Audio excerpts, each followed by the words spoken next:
the Jim and Terry Show, coming to you from the Hobbit Hole Studio in Bobcaygeon. I'm Terry, and with me is Jim. My good friend Jim shows up for breakfast once a week. That's the only reason I come. Only reason you come. It's got to be the food. And the price of eggs. We're not in the United States. But my God, I gotta have I pay $3 a dozen. Isn't that funny? Because that's what Trump was elected to do. So we're gonna segue using scrambled eggs and eggs and ham and the yoke's on you, Trump. We're going to use all those metaphors to go in and talk about. Oh, you're cracking me. You're just cracking me up. Here we go. We got, what do they call them? Dad jokes, all these things. Yeah, we're dating ourselves. But we're going to talk about the elections in New York City and Pennsylvania. New Jersey. With the Supreme Court, the state Supreme Court holding off. New Jersey governorship and Virginia governorship and the Proposition 50 in California. And say, what does it all mean, Jim? What's it all about, Alfie? Well, I mean, again, the Republicans and the Republican fans and the MAGA can blame your fearful leader, Trump, because he's the reason. When he started backing them and the billionaires started backing Cuomo, that's when you lost New York. And cheering for something that was unheard of 25 years ago, a Muslim to lead New York. Now, personally, between you and me, he may be way too socialist for me. It probably is. He is. Probably is. Yeah. But the idea is anything was better than someone who's going to be controlled by Trump. And yes, I do think Trump's going to make life hell, and that might just further kick off the civil war I've been warning and worried about.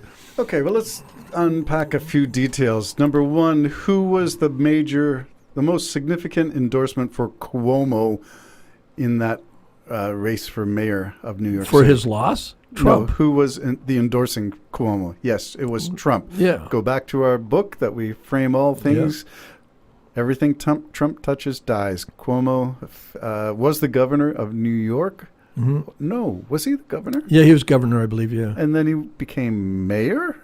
No, did he become mayor? I thought he was the governor, and that's when the crap hit the fan. No, when COVID hit the fan. Yeah, all I can remember. Well, no, but I mean, he was shamed out for molesting women and stuff, right?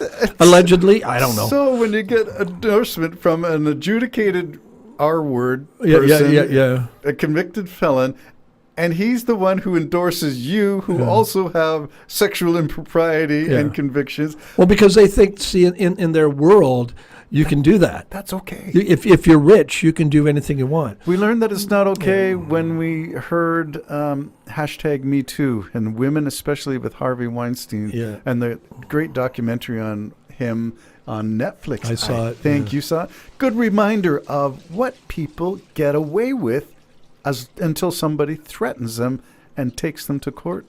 Yeah, and it's this whole power thing, which is evil. Is I can ruin you. Yes. So you got two choices. Either you do what I ask or you'll never make it.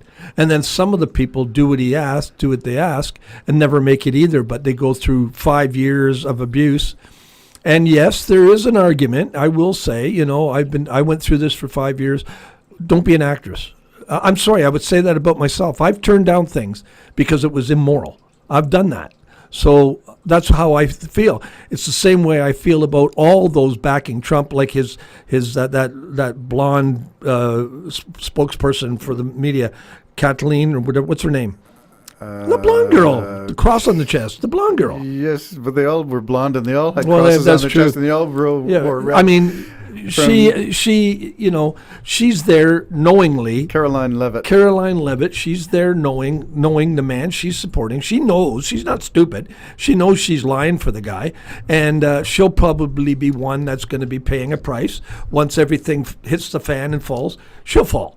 And that's what I'm thinking. Now she's married an older, incredibly rich man, so she's got a cushion. But this person, I say all that to say, no, if I was her, I'd leave the job. If you were Caroline Levitt, or if you were Gwyneth Paltrow, all of them. All of them. We're talking about.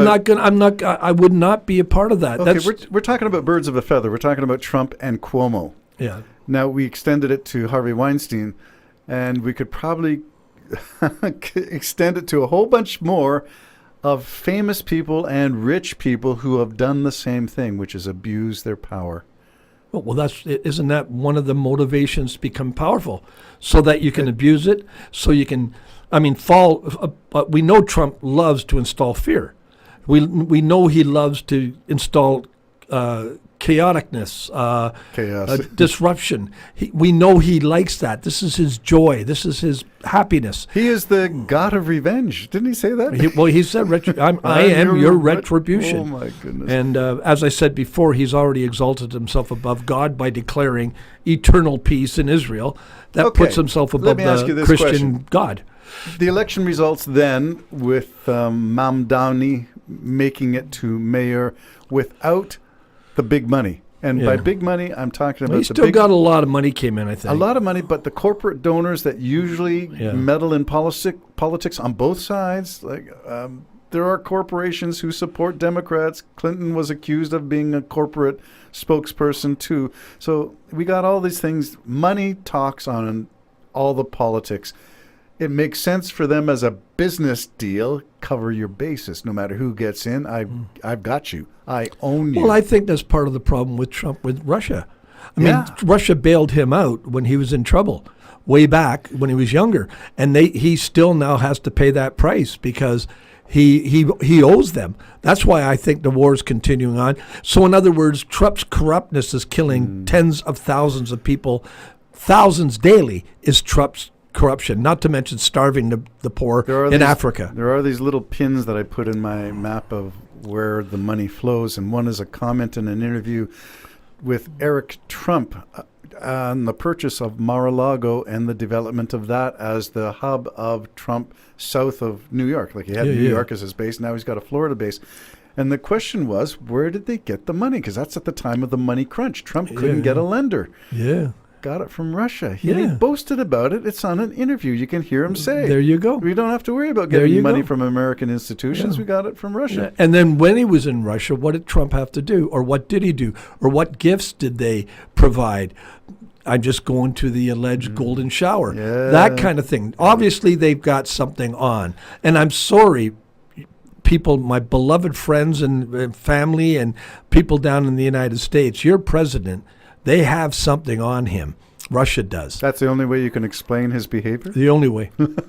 Okay. Getting back to Mamdani, who you said was a Muslim. Funny that became an issue for a lot of the people on the right, the GOP, and I've heard enough interviews on the mainstream media with Republican candidates who said, this is terrible. This is the end of the world. This is the beginning of the fall of New York City, I think was one headline I read.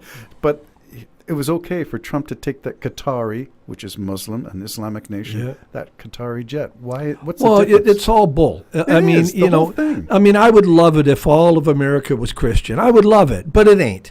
And the fact of the matter is, there's many Muslim leaders around the world, and him being Muslim's not going to come up in his politics. I'm positive. Now, I am concerned that all hell's going to hit the fan because Trump's going to delay money going to New York and everything else to try to break this guy and bust him.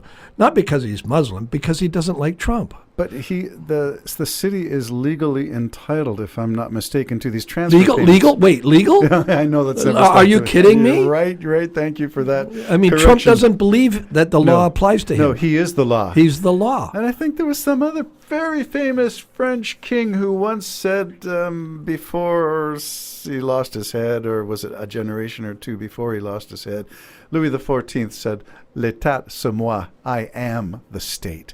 You said Trump thinks everything in government is his. Yeah. Every revenue stream, every income tax paid, every sales tax paid, every tariff paid is his. He's the one who's getting all the billions, not Well, that's why he does whatever he does, because this is why he only gave half the money and it still hasn't been released. No. Because he doesn't want to empty it out because it's his. He thinks when he becomes the dictator, which he's still going to fight to do, and this election might usher that in, I don't know, but he's not going to want to go to the polls. Now, let's just recap in a quick thing. Virginia was a purple state. It went blue in a big way. Both governor and lieutenant governor. New Jersey, governor. That's been blue. Okay, you got a legitimate argument there. But all the state houses, all the judges, and Proposition 50 redistricting California. That's all news worth talking about. If you're Trump, you're sweating. Yeah. Golden showers, maybe. Oh, golden shower.